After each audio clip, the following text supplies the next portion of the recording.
Alors Charles Castellot, bonjour, vous êtes Head of Estate Planning chez De Grove Petercam. Vous venez de nous parler lors d'un débat ici à Finance Avenue de la réforme du droit successoral, un vaste chantier.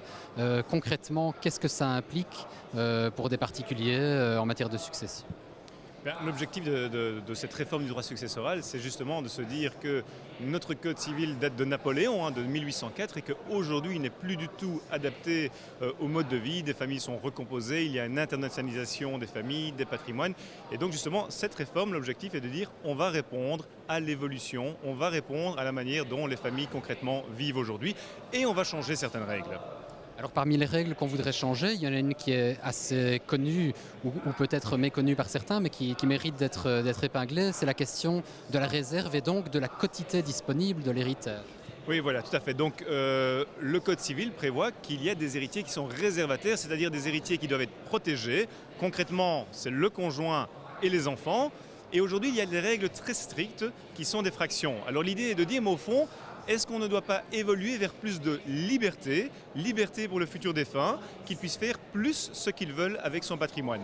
Alors on sait très bien que dans des pays anglo-saxons ou dans des pays scandinaves, la réserve n'existe pas ou presque pas. Eh bien l'idée est de dire, on va continuer à protéger ses héritiers, mais on va peut-être donner quand même plus de liberté, on va augmenter la quotité disponible. C'est un des projets phares.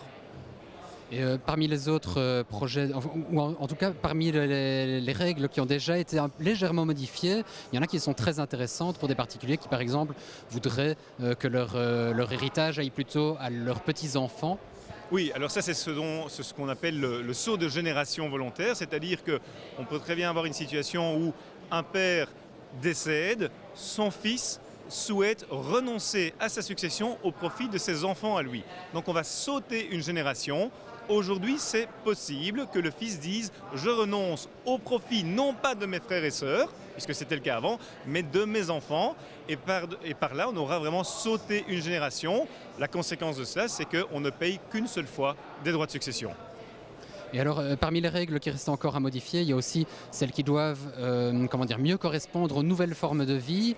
C'est quelque chose qui, en droit civil, donc en matière de dévolution de la succession, n'a pas encore été fait. Par contre, en droit fiscal, il y a déjà des mesures qui ont été faites pour favoriser justement la prise en compte de ces nouvelles formes de vie. Oui, tout à fait. Donc aujourd'hui, on se rend compte qu'il y a vraiment une différence entre le droit successoral, qui est donc la notion civile, qui reçoit quoi, c'est une compétence fédérale, et les régions qui, elles, sont compétences pour les droits de succession, c'est-à-dire que faut-il payer.